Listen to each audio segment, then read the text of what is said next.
different opening week than other weeks in the season?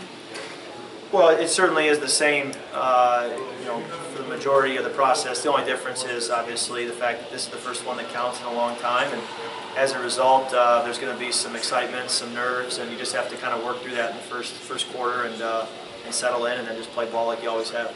Kirk, how antsy have you been getting, kind of waiting for this debut? You obviously didn't play last week, and how antsy are you getting? I don't think antsy is the word. I'm just pacing myself and taking it one day at a time. You know, as I've said, in April, we can't play the game right now. We can just go to phase 1 of OTAs and do our best to run the offense. And now I'm in Wednesday of week 1. I can't play the game today, so there's no point in being antsy. I think my focus needs to be having a great walkthrough from 10:20 to 11 a.m. and then making sure I say the right things here at this press conference, you know, and then have a good meeting at noon and just take it the next hour at a time. And so my focus is right now on Wednesday and preparing all I can for the 49ers. Kirk, how did Kyle Shanahan help you adjust the NFL and make you a better quarterback? I could be here a long time talking about you know, how did Kyle develop me as a player. I don't know that my answer could do it justice, but he certainly had a big role in my going to Washington and my development as a player and much of the way that I play the position to this day as a result of the way he taught me as a young player. When he knows you as well as he does and now you're going against him, how does that affect things from a preparation standpoint? You know, I think he certainly has some familiarity and that can help, but at the same time, I've thought about this before with other situations. I mean, I've gone against this defensive scheme several times. It doesn't make you feel like you've got it all figured out.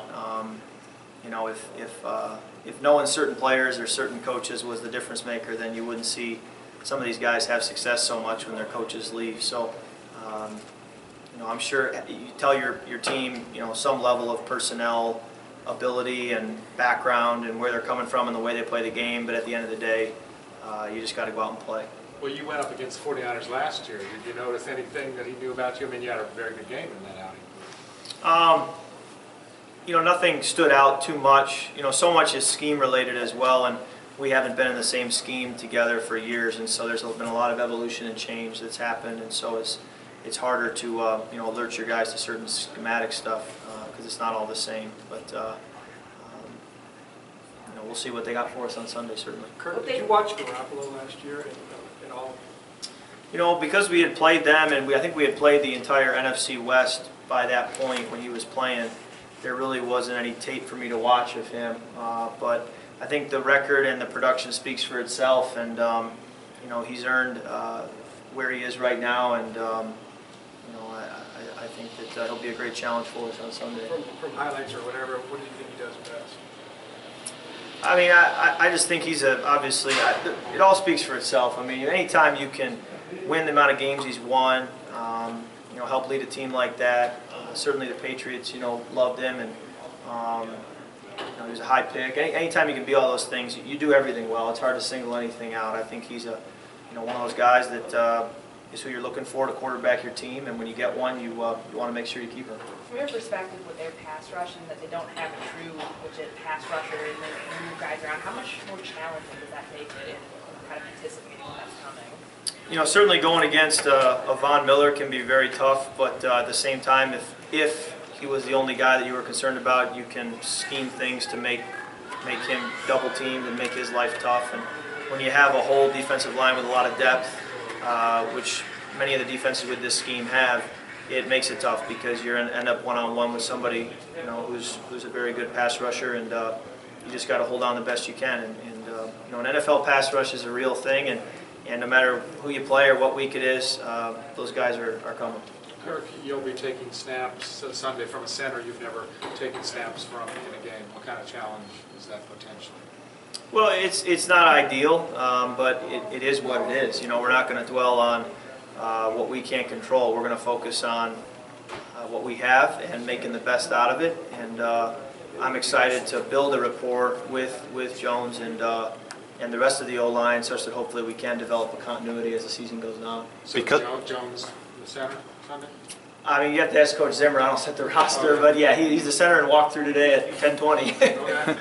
Because of that, do you have to take on more responsibilities, maybe making calls, or is it still just adjusting them if you don't like what the call was on protections? Well, just like Brett's not going to drop back and throw the ball for me, I'm not going to make his calls for him, but after the walkthroughs, after the practice, I'm going to say to him, hey, I'd like the call to be different here, or what were you doing there?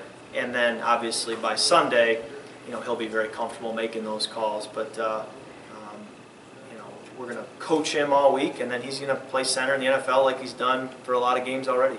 Kirk, what's the difference as far as how pressure impacts a quarterback from the interior as opposed to outside?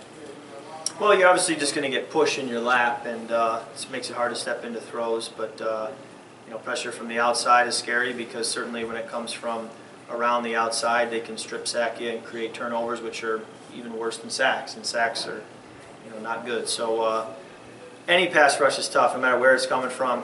And we just got to have a good feel for the rush and get the ball out quickly, make good decisions, and be accurate. At what point did you guys start game planning kind of specific to San Francisco? Was it recent or was it a while ago? I mean, we talked about the fact that we're playing San Francisco since April, so it's an ongoing process. I don't know when the official start date was. I felt like April 15th was when we showed up and got ready to get going for San Francisco. I mean, that's what all this work has been for, and really all this preparation has been for coming out week one, getting off to a good start. When you study San Francisco's defense, especially late in the season, what kind of stood out about it as they made the turn for the better? Well, what I respected about their team, even when we played them last year, when I was the last place I was at, they hadn't had a win at that point, and yet they played with great effort. They played with great teamwork and love for one another, you could tell. And anytime you have a tough start to the season and then finish as strong as they did, it shows that your locker room is really strong, that your chemistry is really strong, and I think that says a lot about their team and their locker room and their leadership, because it's hard to just turn a corner like they did, and I think the character of their team was really shown in that last stretch of the season. How about their run defense? What stood out there when you look at that?